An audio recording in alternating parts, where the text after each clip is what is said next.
Hello everyone, this is David, Fairly Secret Music. I don't do these very often, but today's haul was ginormous, and I didn't actually go looking for most of this stuff, but it just kind of fell in my lap, as it were. So, I was at one of the cheapo record stores in Minneapolis. This is kind of like a weird new setup that I have here. Sorry if this is kind of odd. I'm not quite sure of it. I just didn't want to have to set up a different table. Anyway, so I got the George Harrison, the Dark Horse Years box set. Got it for $60. And it's a nice box. I figure I have John Lennon stuff. I have all the McCartney stuff. I have one Ringo Starr album. So I thought, you know what? I think it's time to get more than just and I think All Things Should Pass, I think is the name of it. I can't remember that one where he's sitting on his lawn. But yeah, $60. I like the logo here. I can take this post-it note off now, probably. It comes with, you can't even really see those titles, but it comes with 33 and a third, George Harrison, Somewhere in England, Gone, Troppo, and Cloud 9. And it has an SACD live in Japan, 5.1 surround sound, and a DVD, Dark Horse Years, including features and promotional videos. So, what comes in it has kind of like those Genesis box sets. It has this DVD. And that has, what does it have on it? Dark Horse feature, videos, selections, where he actually introduces each song. You have Cloud 9, we're kind of going backwards here. And each of these discs, I'm not sure if they released these individually, but they have liner notes, and some of them have lyrics, I know that.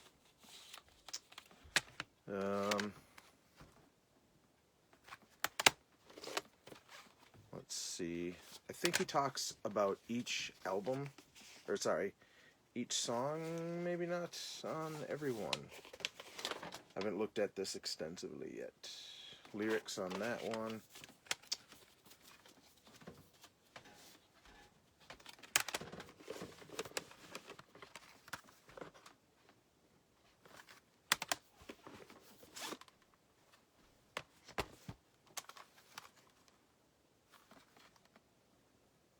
So, I got that, kind of a, what do you call it, an impulse buy today. I thought it was a good deal. I think they go for like $118. That one goes for like $80 normally. There's a different version that goes like $118. And then I was at the second record store of the day, and I found Brainwashed, which was the last album that was released posthumously. This is what the cover normally looks like. And this one comes with a DVD, a sticker, and a poster of the cover and a poster of George Harrison. And, last but not least, a guitar pick. So,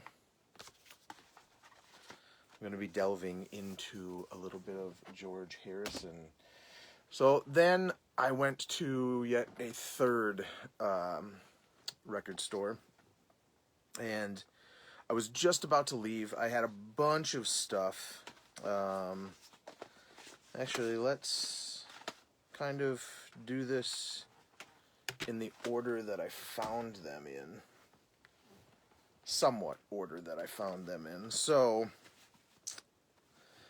I was about to Leave, and they were, oh, wait, with that George Harrison, I found the second Shadow Gallery also. This is the Magna Carta band, kind of in that Enchant vein and stuff like that.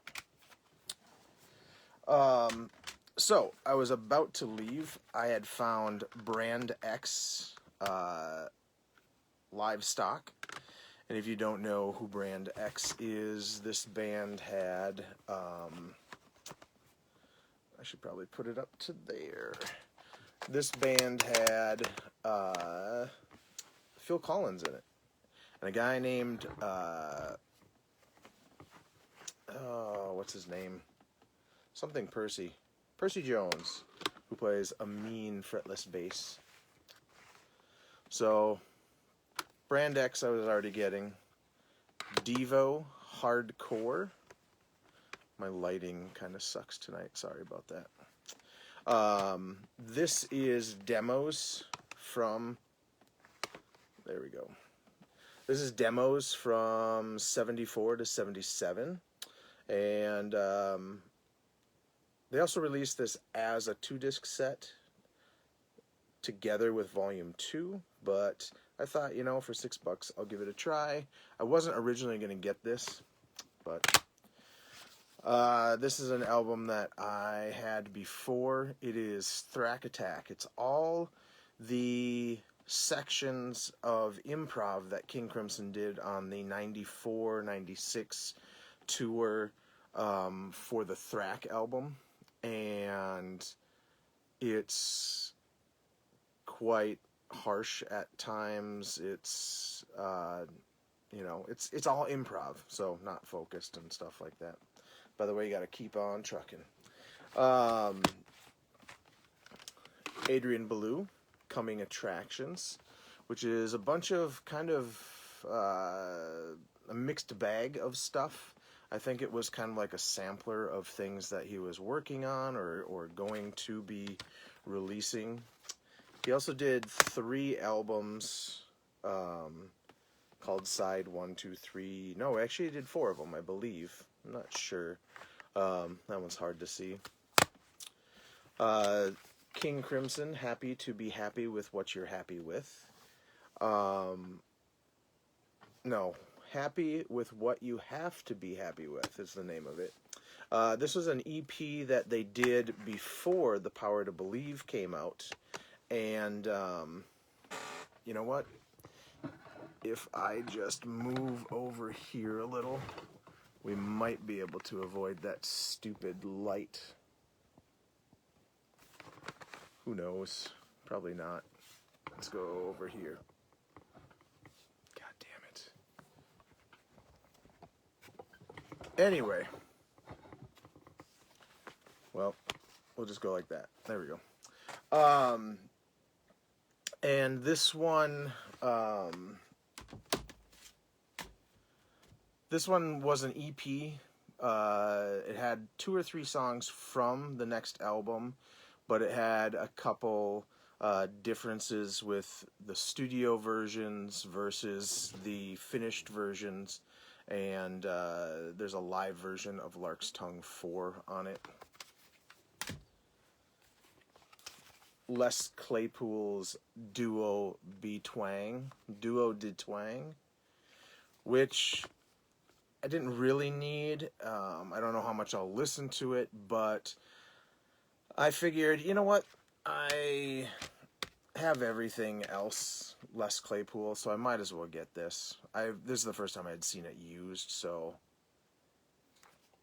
And you guys can't probably see any of these dollar amounts, but...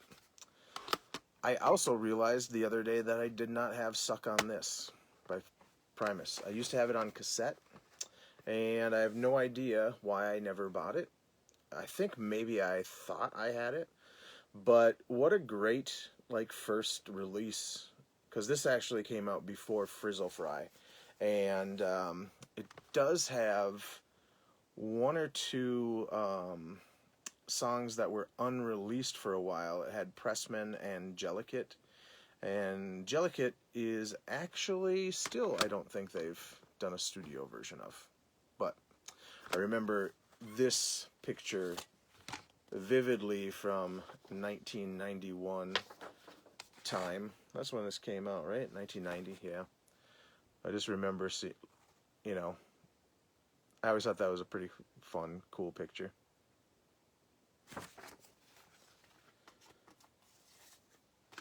All right. And then last, in my initial grab was Varoom Varoom. I don't know why I never had this. It has 2 live shows, one from 96 and one from 95. This was, again, the tour that I saw them on in 95, 96. And so it has the double trio, 2 drummers, 2 bass, 2 guitarists, or 2 stick players, actually. But yeah, I have a lot of live King Crimson. So that was the original stack of what I was going to buy. That. And then they put out a new Arrival release day full of progressive and weird 70s things. And I thought, oh, God dang it. I was like, I got to look at it. And this is what I added to that stack. This first band, they are called Lyrian. I'd never heard of them. They kind of are like 70s prog sounding stuff. Tongues of Men and Angels. It's a 2-disc set, actually. And this came out in 2012. Their other 2 albums that they have are, this one goes for like 12 to 16 or something like that. But their other albums that I looked up on Discog are like in the 20s to 30 range. So, and I almost passed on this. I almost passed on this and the very last 4 that I'm going to show you. One of the first things I saw when they put that stuff out is Big Big Train. What's it called? Underfall Yard. I have the 2-disc version of this because they are putting out a remastered, maybe even remixed, I can't remember, 2-disc version of this. And I thought, you know, for $4.95, I will get it a month before that one comes, so I'll be able to tell the difference, what they've changed and whatnot. And this actually completes my Big Big Train set because there is English Electric, which is also a Big Big Train album. I have been waiting for this to come. I ordered it on Discogs. I paid $20 with shipping, and this I bought for $3.95. And I have been waiting for this to come in the mail since February. And the guy sent it out February 9th, and as of February 13th, it has disappeared in Postal Service limbo in Connecticut. So it's coming from Connecticut. I've seen 4 or 5 different scans of it. It said it left Connecticut on February 13th, but I have seen it nowhere. The plus side is $4 extra for a really nice copy of Big Big Train, English Electric Part 1.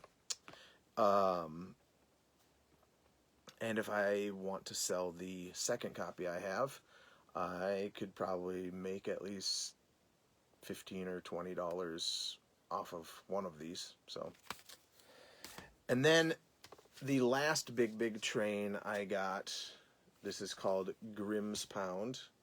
And the version that I got in the mail had like damage right here. And I thought, you know what? For $5, I'm going to get this because you never see their stuff used. And I have a buddy who I might give it to. I give the damage version to, of course, because, you know, that one's nice. Mine looks like something hit it right here and it kind of pushed it up and stuff like that. I wasn't going to complain about it to the seller, but I was kind of irritated, and I figured, you know what? It's okay, because it doesn't change what the music sounds like. This band, Darte, they are from, when was this, 89 or something like this? It has organ, mellotron player, a vocalist, a drummer, and an electric bass player. No guitars whatsoever. But this one is $2.95. It's more rock. Has kind of like that coloring of the first Black Sabbath album. I love how blue makes me turn super orange. I always say that every time I pick up or do one of these videos. Alright. This was one that I had to listen to quite a bit to decide whether or not I was going to get it. Ars Nova. I've seen this a bunch of times in the original version that just has a cover like that, but it's normally just called Ars Nova. Or at least their first album is. This is the esoteric version, and it has both of their albums in one set. The booklet has lyrics to the first album, but not to the second one.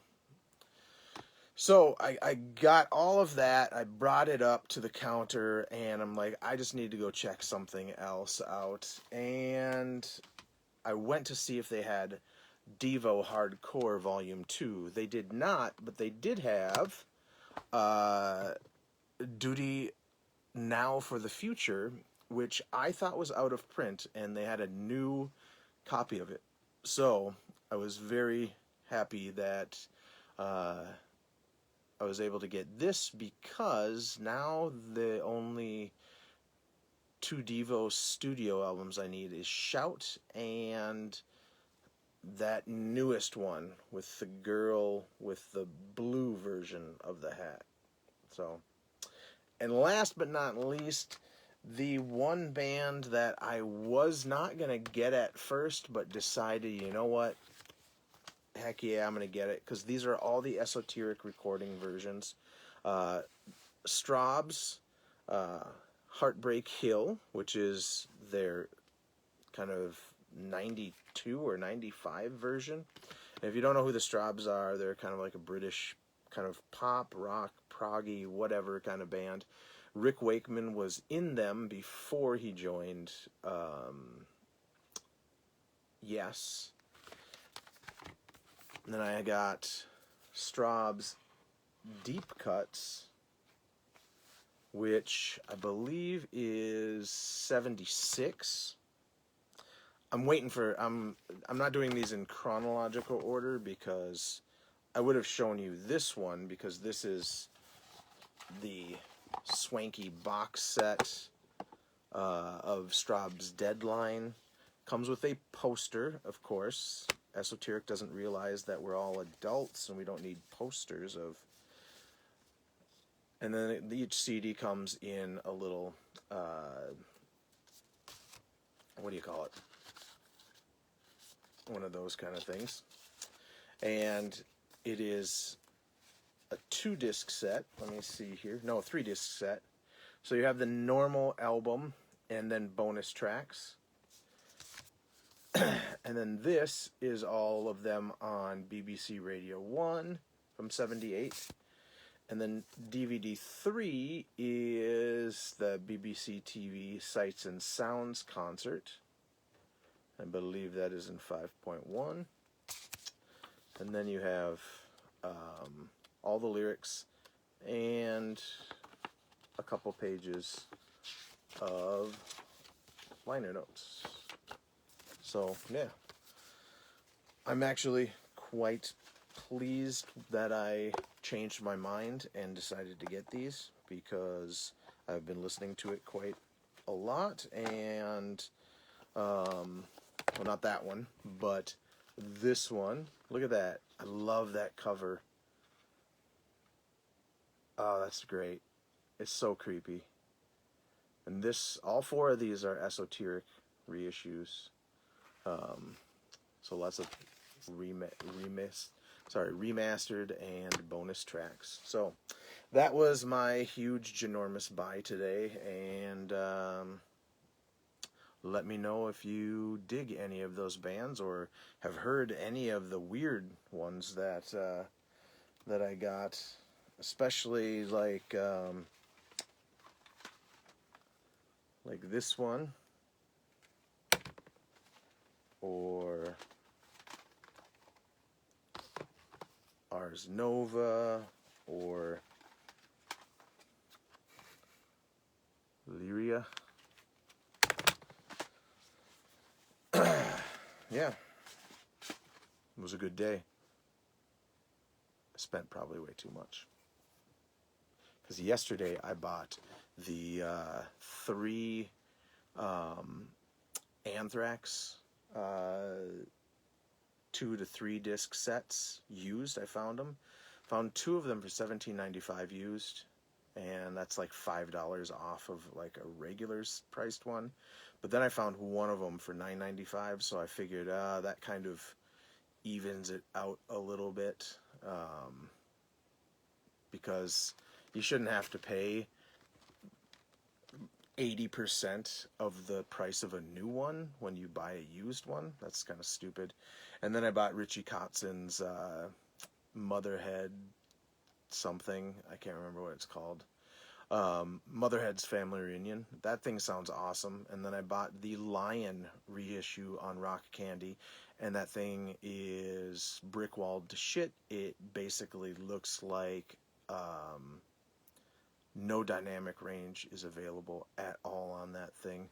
So, avoid Rock Candy stuff when you can.